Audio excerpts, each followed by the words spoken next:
Buenos días, hoy vamos a comenzar con la segunda parte del tema 4 y vamos a analizar los distintos casos que habíamos enunciado la clase pasada. En primer lugar, vamos a analizar la transferencia de materia sin reacción química en sistemas de tipo fluido-fluido. Aquí tenemos esquematizado una fase gaseosa ascendente que está en contacto con una fase líquida descendentes, ambas separadas a través de esta interfase, la cual es permeable a los flujos difusivos. Podremos expresar la densidad de flujo de la sustancia 1 a través de la interfase como el producto del coeficiente de transferencia de materia en la fase gaseosa por el delta de concentración, que es la fuerza impulsora, y en la fase gaseosa será la diferencia entre la concentración de 1 en el seno de la fase gaseosa, o C1 medio, que es esta concentración, y la concentración de 1 en la interfase del lado del gas, que será esta concentración. Esto será igual a la densidad de flujo en la fase líquida. Recordemos que en la interfase no había acumulación, por lo tanto esto será igual al coeficiente de transferencia de materia en la fase líquida, K sub L, por la fuerza impulsora, que será la concentración de 1 en la interfase del lado del líquido, que es esta concentración, menos la concentración de 1 media en el seno de la fase líquida.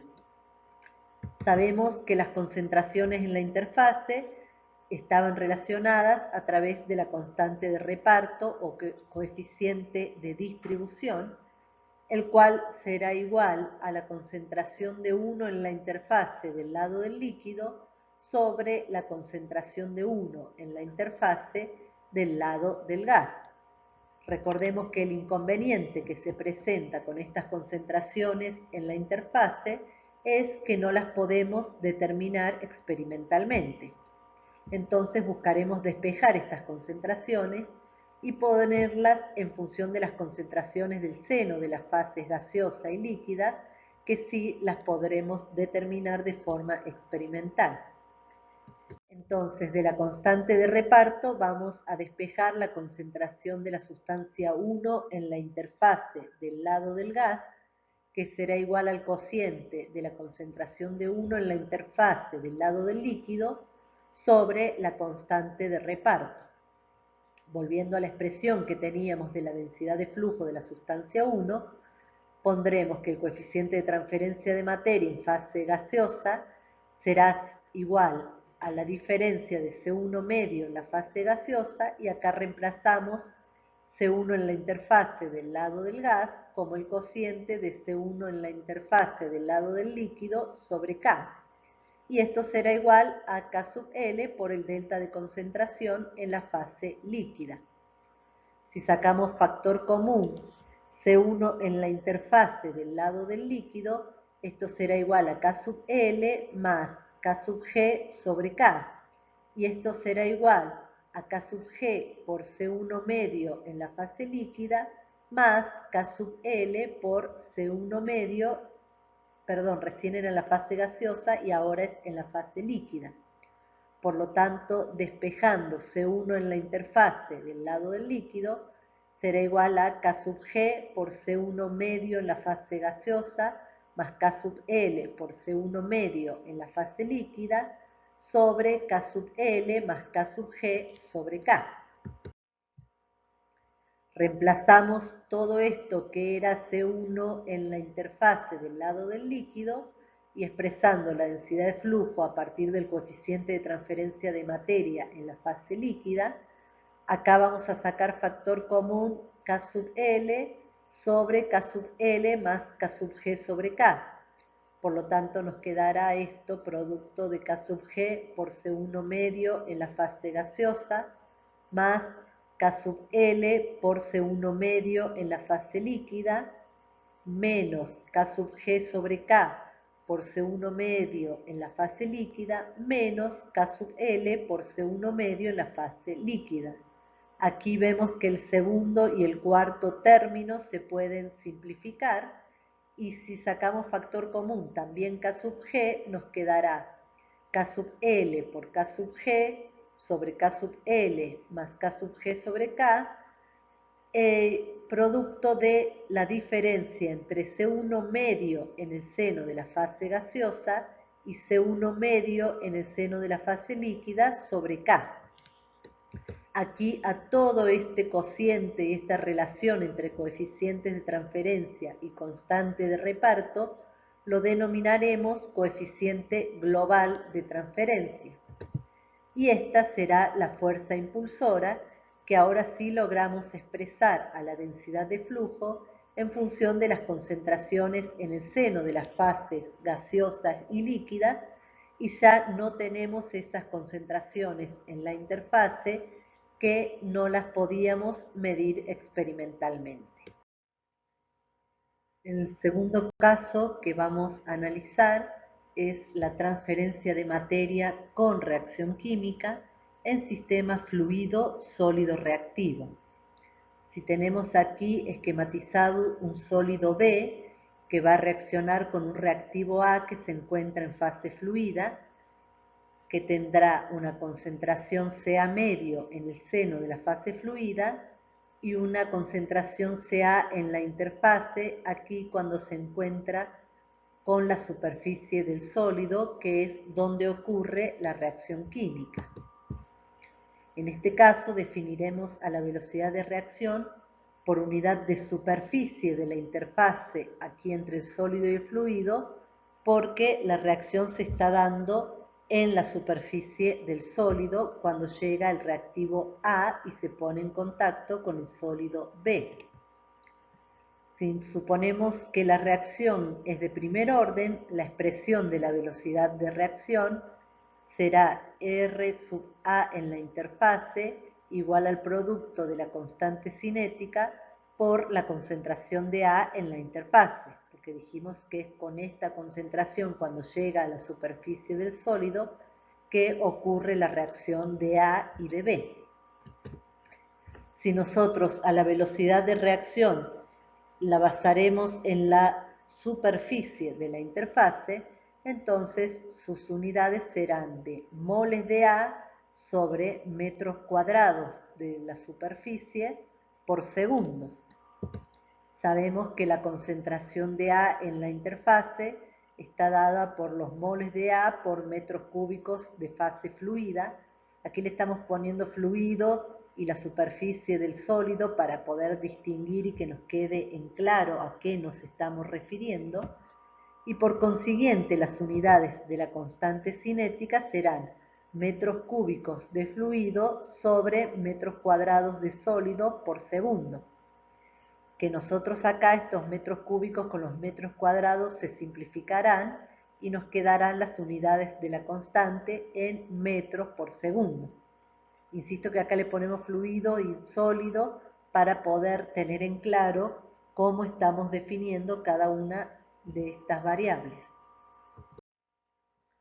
Si nosotros consideramos el transporte desde el seno de la fase fluida y se lo expresamos en función del coeficiente de transferencia de materia y de la fuerza impulsora, suponiendo que A se encuentra en fase gaseosa, esta densidad de flujo de la sustancia A será igual al producto del K sub G por el delta de concentración, que será Ca medio en la fase gaseosa menos Ca en la interfase. Esta densidad de flujo deberá estar expresada en las mismas unidades que la velocidad de reacción y el coeficiente de transferencia de materia deberá tener las mismas unidades que la constante cinética. Recordemos aquí nuevamente que podríamos simplificar metros cúbicos con metros cuadrados y nos quedarían las unidades del coeficiente de transferencia de materia en metros sobre segundos. Nosotros sabemos que en estado estacionario todo lo que llega debe ser igual a lo que se está consumiendo por reacción química, ¿sí? Porque no se puede estar acumulando nada. Por lo tanto, diremos que la velocidad de reacción será igual a la densidad de flujo de la sustancia A. La velocidad de reacción, su expresión para una cinética de primer orden que supusimos será igual al producto de K por la concentración de A en la interfase, y la densidad de flujo será K sub G por CA medio menos CA en la interfase. Recordemos que estas concentraciones en la interfase son las que no conocemos. Por lo tanto, despejaremos CA en la interfase y nos quedará K sub G por CA medio sobre K sub G más la constante cinética. Por lo tanto, si expresamos el flujo, que era igual a la velocidad de reacción, que era la constante cinética por CA en la interfase, esto nos quedará la constante cinética por todo esto que era la concentración de A en la interfase. Por lo tanto, si multiplicamos numerador y denominador por 1 sobre la constante cinética por K sub G, nos quedará 1 sobre la constante cinética más 1 sobre K sub G, todo por el CA medio en el seno de la fase fluida. A este K sub 0, que es 1 sobre K sub 0, es igual a 1 sobre K más 1 sobre K sub G, que es lo que tenemos aquí.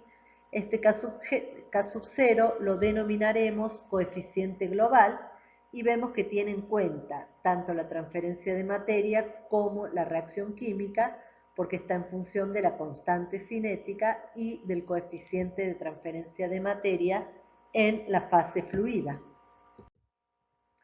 Vamos a analizar ahora dos situaciones límite que pueden ocurrir: que exista control químico o que exista control difusional. Vamos a analizar en primer lugar el control químico.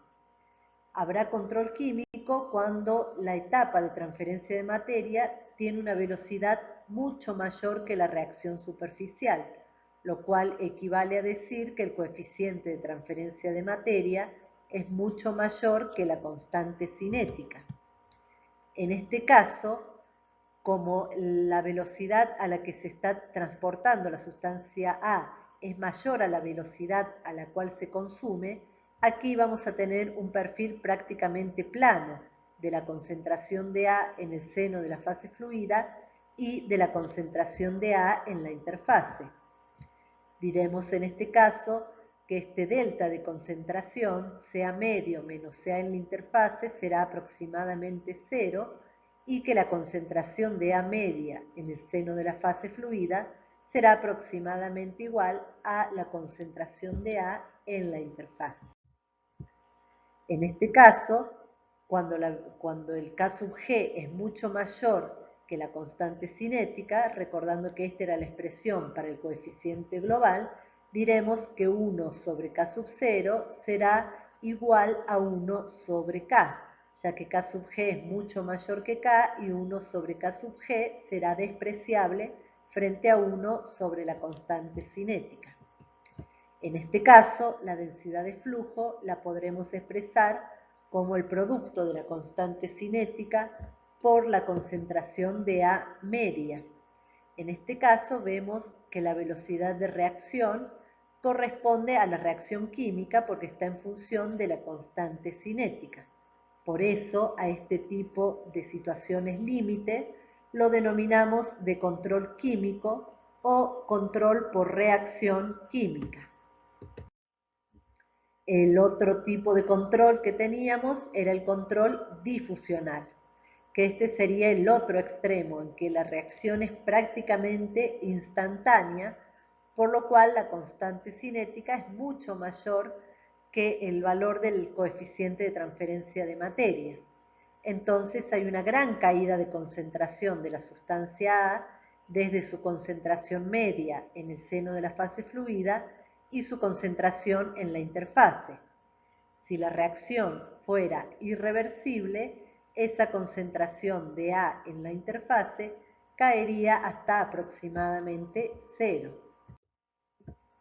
En este caso, vamos a expresar a la densidad de flujo o velocidad de reacción, ya que ambas son iguales en estado estacionario, al producto del coeficiente de transferencia de materia por la concentración de A media.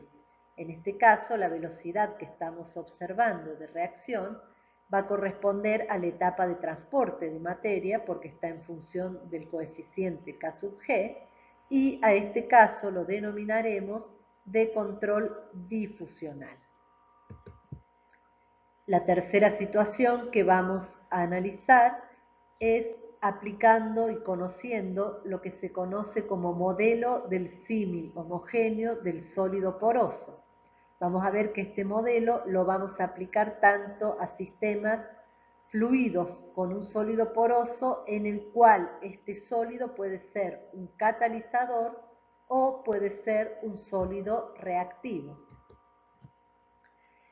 El sólido poroso en sí mismo es denominado un sistema heterogéneo porque posee poros y posee partes sólidas. Lo que vamos a hacer a través del modelo es considerar como que fuera un elemento homogéneo para poder determinar algunas propiedades que vamos a denominar efectivas. Lo que dice este modelo del símil homogéneo del sólido poroso es que vamos a plantear las ecuaciones de cambio en un elemento de volumen del sólido poroso que sea muy pequeño para poder considerarlo diferencial respecto a todo el volumen del sólido, pero que a su vez sea lo suficientemente grande como para considerar que dentro de él los poros forman una estructura microscópica indistinguible. Es decir, sabemos que el sólido poroso es una estructura heterogénea, pero lo vamos a considerar, haciendo estas distinciones, como un sólido homogéneo, como una estructura homogénea, y para ello vamos a considerar que va a conformar una única fase para la permeabilidad de los flujos de materia y energía. En este caso se van a definir unas propiedades que denominaremos efectivas. Entonces tendremos la difusividad efectiva de la sustancia I a través del sólido poroso y una conductividad térmica efectiva. Si nosotros consideramos que este es un esquema de un corte transversal del sólido poroso, aquí con gris oscuro tendremos esquematizadas las partes sólidas y las partes en blanco serán los poros del catalizador. Por lo tanto, aquí podemos ver una sustancia A que ingresa por aquí y la sustancia A va a difundir a través de los poros del catalizador. Por eso vamos a definir algunas propiedades características de estos sólidos, como son la porosidad, la cual es la fracción de la sección transversal que ocupan estos poros. Surge la definición de porosidad, ya que no toda el área de la sección transversal es útil para el flujo, para la transferencia de materia de la sustancia A, ya que dijimos que este flujo se da solo a través de los poros. Por lo tanto, se define la porosidad, que se puede calcular como una relación entre el volumen de los poros y el volumen total del sólido. Pero si bien sabemos que es una relación de volúmenes, también se lo puede calcular como una relación de superficies utilizando el principio estereométrico. Por lo tanto, será una relación entre los metros cúbicos de fluido, metros cuadrados, perdón, de fluido y metro cuadrado de pastilla, donde pastilla se refiere a todo el sólido poroso. Como vemos, la porosidad va a tener una relación del volumen de poros tiene que ser menor al volumen total de la pastilla, por lo tanto la porosidad tendrá valores menores a 1 y variará entre 0 y 1. Otro parámetro que vamos a definir es la tortuosidad, que lo simbolizamos con la letra tau, y esta tiene en cuenta los cambios de dirección de los poros, ¿sí? Vemos que acá no hay un camino recto para el transporte de la sustancia A desde esta región hasta esta otra, atravesando los poros del sólido poroso. El camino de difusión no es una línea recta, como podría ser si realmente este fuera un medio homogéneo. Entonces tiene que ir siguiendo las cambios de dirección que tiene el poro y por lo tanto se definirá a la tortuosidad como el cociente entre la longitud en metros de fluido, que la ponemos acá como metros de fluido, y la longitud en metro de las pastillas, que es lo que seguiría si fuera en línea recta. Entonces, como vemos que el camino recorrido es mayor al que seguiría si fuera una línea recta, la tortuosidad va a tener valores mayores a 1. Otro factor importante a tener en cuenta es el denominado factor de constricción, que lo determinamos a través de la letra sigma, y este factor de constricción lo que considera es que la sección transversal de estos poros no es uniforme. Hay partes en que es más estrecho el poro, partes en las cuales se ensancha más, entonces eso lo tiene en cuenta este factor de constricción. Sin embargo, no se lo puede determinar experimentalmente por separado al factor de tortuosidad y al factor de constricción, por lo tanto se calcula este tau', que es el cociente entre la tortuosidad y el factor de constricción. Vamos a analizar ahora la difusividad efectiva. La difusividad efectiva de la sustancia A será igual al producto de la difusividad de A por la porosidad por este factor que era el cociente entre la tortuosidad y el factor de constricción. Este D sub A, que es la difusividad de A, puede ser de 3 tipos. En realidad podría ser de 2 tipos y un mecanismo intermedio. Esa dA puede ser difusión de tipo molecular, puede ser difusión de tipo Knudsen o puede ser un mecanismo intermedio entre estas dos que nombramos anteriormente. La difusión será de tipo molecular cuando ocurra un choque entre las moléculas más frecuentemente que el choque de las moléculas contra las paredes de los poros. ¿Cuándo se dará esto? Cuando estemos trabajando a presiones elevadas o si los poros del sólido poroso tienen un gran diámetro. ¿Sí? En este caso, entonces, las moléculas chocan más entre sí que con las paredes del poro. Y en este caso, el camino libre medio de las moléculas es menor que el diámetro de los poros. Recordemos que el camino libre medio es la distancia o espacio entre dos colisiones sucesivas de las moléculas. Por otro lado, la difusión será de tipo Knudsen si los choques entre las moléculas de fluido y las paredes del poro son más frecuentes que entre ellas mismas. Esto se dará cuando las presiones son relativamente bajas o los poros son pequeños, ¿sí? En este caso, si los poros son pequeños, van a chocar más contra las paredes de estos poros que entre moléculas entre sí. Aquí el camino libre medio de las moléculas será igual o mayor que el diámetro de poro. Para calcular la difusión de tipo Knudsen, esta teoría para poros considerados cilíndricos de radio R, basada en la teoría cinética de los gases, tiene la siguiente expresión.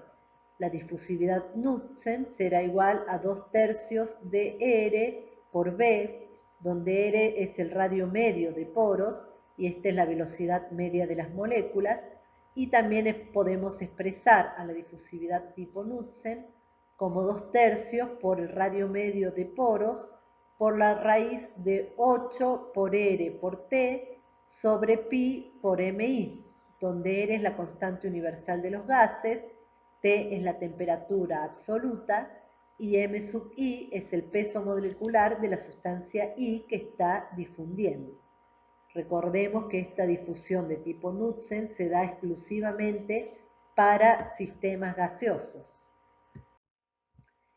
Este radio medio de poros lo podemos calcular como 2 veces el volumen de poro sobre la superficie específica. Este volumen de poro está dado sobre masa de catalizador, por ejemplo, si es el sólido poroso que estamos considerando. A su vez, este volumen de poro lo podremos reemplazar como la porosidad sobre la densidad de la pastilla. Vamos a ver nosotros por definición de porosidad, dijimos que esta era la relación entre el volumen total de los poros que tiene el sólido sobre el volumen de la pastilla. Acá con volumen de pastilla queremos simbolizar al volumen de todo el sólido poroso, de la parte sólida que contiene y de los poros. Entonces, el volumen de poros será igual a la diferencia entre el volumen de la pastilla y el volumen que ocupa el sólido sobre el volumen de la pastilla. Como estos son volúmenes por unidad de masa, los podremos expresar como 1 sobre la densidad de la pastilla menos 1 sobre la densidad del sólido y aquí en el denominador 1 sobre la densidad de la pastilla. Por lo tanto, de aquí el volumen de poro será igual al producto de la porosidad por el volumen de la pastilla, lo cual lo podemos escribir como la porosidad por 1 sobre la densidad de la pastilla, que es lo que reemplazamos aquí, y que son las distintas formas con las cuales podemos calcular el radio medio de poros que necesitamos conocer para calcular la difusión de tipo Knudsen. Dijimos que podíamos tener casos intermedios, que no fuera exclusivamente molecular o exclusivamente Knudsen la difusión. En este caso, el camino libre medio será próximo al diámetro de los poros, entonces calcularemos la difusividad de la sustancia A como 1 sobre dA igual a 1 sobre la difusividad de A molecular más 1 sobre la difusividad de A de tipo Knudsen. Aquí vemos que tenemos un proceso en serie, por lo tanto sumamos las inversas de las difusividades, que son precisamente las resistencias a la difusión. Entonces, volviendo a la definición de difusividad efectiva, era la difusividad de A, que podía ser las que estuvimos viendo recién, molecular, Knudsen o un mecanismo intermedio, por la porosidad sobre el cociente entre la tortuosidad y el factor de constricción. La difusividad de la sustancia A tendrá unidades de metros cuadrados de fluido por segundo. La porosidad dijimos que la podríamos expresar como metros cuadrados de fluido sobre metros cuadrados de pastilla. Y este factor tau' será metros de pastilla sobre metros de fluido. Realizando las simplificaciones necesarias, nos quedará que la difusividad efectiva de A será igual a metros cúbicos de fluido sobre metro de pastilla por segundo. Simplificando acá metros cúbicos por metro de pastilla, nos quedará metros cuadrados por segundo, que serán las unidades de la difusividad efectiva. El cuarto caso que vamos a analizar es cuando tenemos transferencia de materia con reacción química en sistemas de tipo fluido con un sólido reactivo que a su vez posee una capa de cenizas que lo rodea. ¿Sí? Aquí tenemos en negro esquematizado el sólido reactivo B. Aquí tenemos la capa de ceniza y aquí la fase fluida desde donde viene la sustancia A. Tendremos una concentración de A media en el seno de la fase fluida. Aquí tenemos una película donde cae la concentración cerca de la capa de cenizas. Tendré una concentración de A sub L y una concentración de AI, con la cual reacciona sobre la superficie de este sólido. Aquí tenemos puesto el 0 y la variable X que irá aumentando hacia allá, donde el espesor de la capa de cenizas tiene un valor L. Si consideramos que la reacción es de primer orden, sabemos que podremos expresar a la velocidad de reacción como el producto de K sub R, que es la constante cinética, por la concentración de A en la interfase, que es con esta concentración con la cual reacciona con el sólido. Las unidades de la velocidad de reacción serán moles de A por metro cuadrado de pastilla por segundo. Es una reacción superficial, por eso va a estar intensivada con la superficie del sólido. Vamos a ver que en la zona de cenizas, al tratarse de un sólido poroso, podremos aplicar el modelo que acabamos de ver, el modelo de símil homogéneo del sólido poroso, y en la zona de cenizas no existen ni flujos convectivos ni reacción química. Solamente pueden existir en esta región flujos difusivos.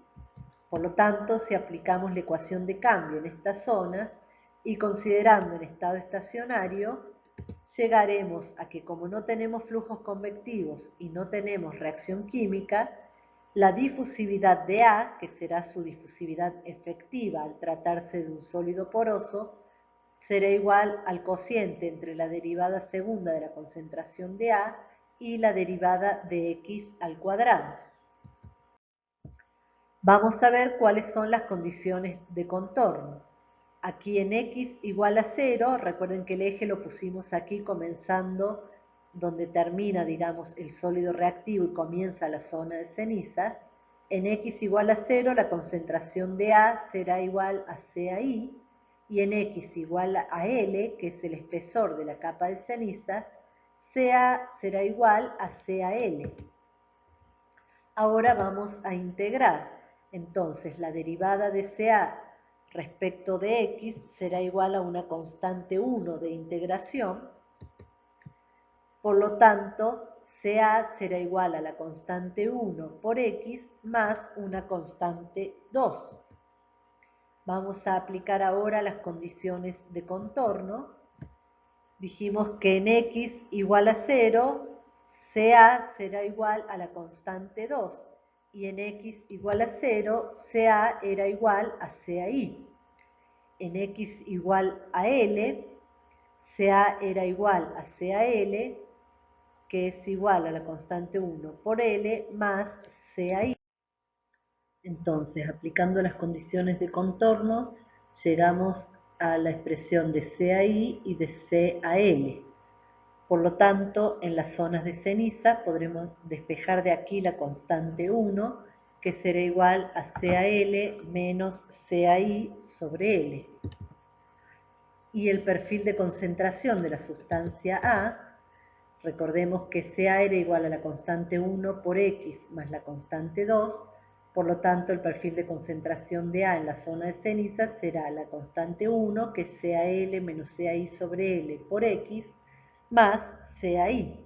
Vemos que tenemos aquí la expresión de una recta y dentro de las zonas de ceniza tenemos un perfil lineal de concentración. Ahora, si queremos analizar el flujo por unidad de superficie, la densidad de flujo de A será igual a la difusividad efectiva de A por la derivada de la concentración de A respecto a X, en X igual a 0, que es la que llega hasta la superficie del sólido, que será igual a la difusividad de A. Recordemos que la derivada de la concentración de A respecto a X era igual a la constante 1, por lo tanto será igual a CAL menos CAI sobre L, y esto será igual a la difusividad de A por la derivada de A respecto de X en X igual a L, que era todo el espesor de la zona de cenizas. Fíjense que aquí en la ley de Fick no tenemos el signo menos delante de la difusividad, porque en este caso X aumenta en el mismo sentido que aumenta la concentración, esto es por cómo nosotros ubicamos el eje X.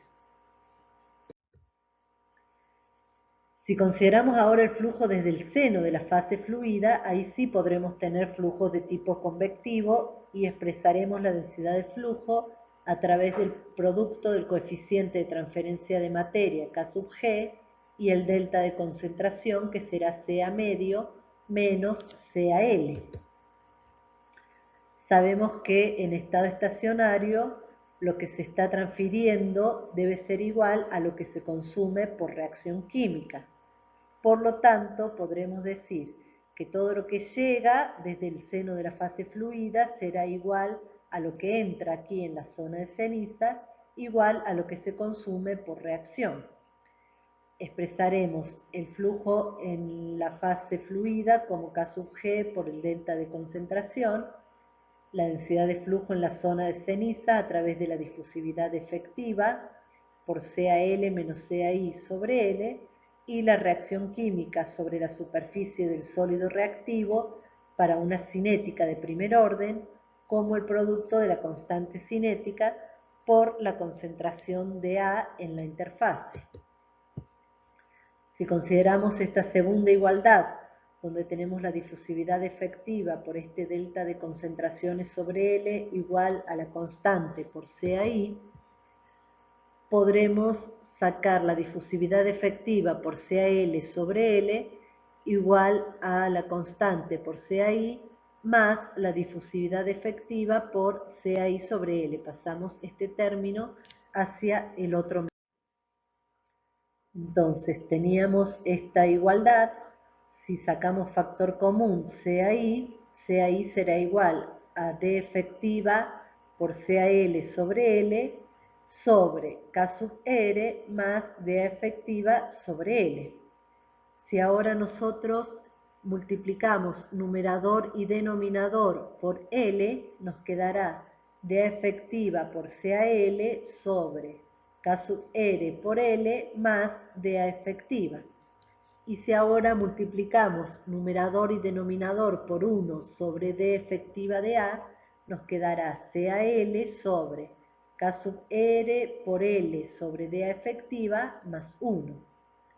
Recordemos que K sub G por Ca menos CaL era el flujo que venía desde la fase fluida. Aquí ya pasamos sumando al otro miembro K sub G por CaL, y esto era igual a la velocidad de reacción, que era K sub R por CaI, pero reemplazamos CaI por todo este término que acabamos de encontrar recién. Todo esto era CaI por K sub R.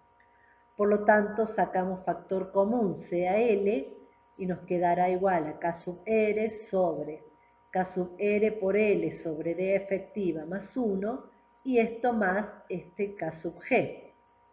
Por lo tanto, CaL será igual a K sub G por Ca medio sobre todo este término que tenemos aquí entre paréntesis. Aquí tenemos nuevamente escrita la expresión de CaL, y ahora lo que haremos es multiplicar numerador y denominador por K sub R por L sobre D efectiva más 1. Entonces nos va a quedar K sub G por Ca medio por K sub R por L sobre D efectiva más 1. Acá nos quedará solo K sub R más K sub G por K sub R por L sobre D efectiva más 1. Entonces dijimos que la densidad de flujo la podíamos expresar como K sub G por este delta de concentración en la fase fluida, lo cual será igual a K sub G por Ca medio menos CaL, que es toda esta expresión que acabamos de encontrar, que la reemplazamos aquí. Finalmente nos va a quedar K sub G, si sacamos en común denominador K sub R más K sub G por K sub R por L sobre D efectivo de A más 1, como un denominador nos quedará Ca por K sub R más Ca medio por K sub G por K sub R por L sobre D efectivo de A más 1, menos K sub G por Ca por K sub R por L sobre D efectivo de A más 1. Esta es la expresión a la que habíamos llegado. Aquí se nos simplificarán estos dos términos, por lo tanto nos quedará K sub G por Ca medio por K sub R sobre K sub R más K sub G por K sub R por L sobre D efectivo de A más 1. Si ahora multiplicamos numerador y denominador por 1 sobre K sub G, nos quedará en el numerador el producto de K sub R por Ca medio, y en el denominador nos quedará K sub R sobre K sub G más K sub R por L sobre D efectivo de A más 1, donde todo eso formará este K sub 0, que es el coeficiente global de transferencia y de reacción química. Ese coeficiente global será igual al cociente entre K sub R y en el denominador tendremos K sub R sobre K sub G más K sub R por L sobre D efectivo de A más 1. Si multiplicamos ahora numerador y denominador por 1 sobre K sub R, nos quedará 1 sobre K sub G más L sobre D efectiva de A más 1 sobre K sub R. Así nos quedará definido el K sub 0, que es este coeficiente global.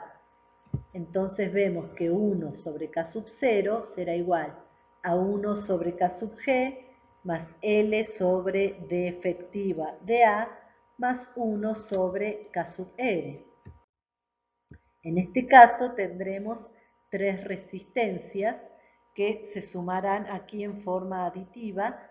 Una es la resistencia, este primer término, 1 sobre K sub G, resistencia a la transferencia de materia en la película en la zona de la fase fluida.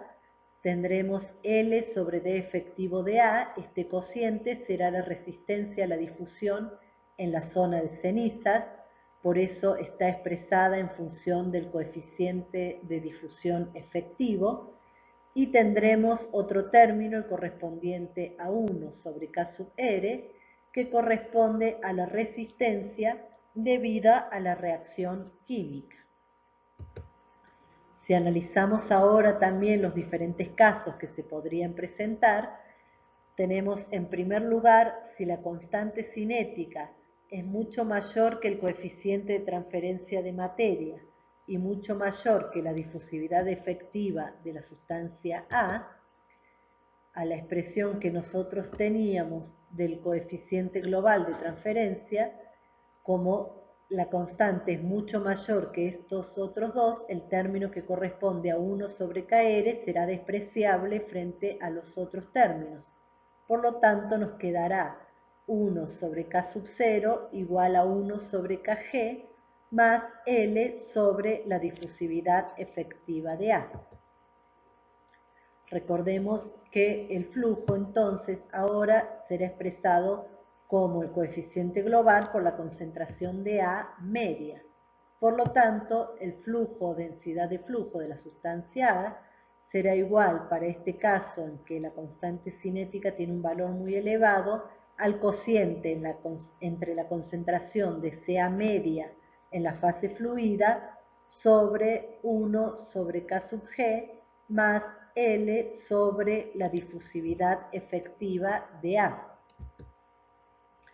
Entonces, en este caso tendremos dos controles, tanto difusivo interno aquí en la zona de cenizas y también control externo de transferencia de materia. Entonces, de acuerdo a la expresión a la que llegamos, ahora vamos a analizar qué relación puede existir entre el coeficiente de transferencia de materia y la difusividad efectiva de A. Si el coeficiente de transferencia de materia es mucho mayor que la difusividad efectiva, este primer término del denominador será despreciable frente al segundo y la densidad de flujo de la sustancia A será igual al cociente entre la difusividad efectiva de A y el espesor L de la capa de ceniza por la concentración de A medio en el seno de la fase fluida. En este caso diremos que existe un control difusivo interno en la zona de cenizas, expresado aquí a través de la difusividad efectiva. ¿Qué pasa ahora si la difusividad efectiva fuera mayor que el coeficiente de transferencia de materia? Vamos a ver que esta situación no se puede dar. Recordemos que el coeficiente de transferencia de materia es proporcional a la difusividad efectiva de A. Recordemos que el coeficiente de transferencia de materia lo calculamos a través del Sherwood, por lo tanto será igual al Sherwood por la difusividad de A sobre L, sobre la longitud característica. Entonces es directamente proporcional a la difusividad de A, y la difusividad efectiva de A siempre es menor que la difusividad de A, porque recordemos que la difusividad efectiva era la difusividad de A por la porosidad sobre el cociente entre tortuosidad y factor de constricción, donde la porosidad era menor que 1, la tortuosidad era mayor que 1, por lo tanto la difusividad efectiva será siempre menor que la difusividad de A, ya sea molecular o Knudsen, por lo tanto nunca tendremos esta situación en que la difusividad efectiva de A sea mayor que el coeficiente de transferencia de materia. Otra situación que sí se puede dar es que el coeficiente de transferencia de materia sea mucho mayor que la constante cinética y que la difusividad efectiva de A también sea mucho mayor que la constante cinética. Por lo tanto, en este caso, la densidad de flujo será igual a la constante cinética por la concentración media de A, y en este caso diremos que estamos en condiciones en la cual existe un control químico, por lo tanto la velocidad de reacción es muy lenta, tanto comparada con el flujo difusivo como con el flujo pelicular. ¿Sí? Cuando existe un control químico, el que controla es el que es lento. Entonces, en este caso, al ser lento la velocidad de reacción, la constante cinética toma un valor mucho menor que la difusividad efectiva y que el coeficiente de transferencia de materia. Vamos a ver ahora los sistemas heterogéneos no isotérmicos.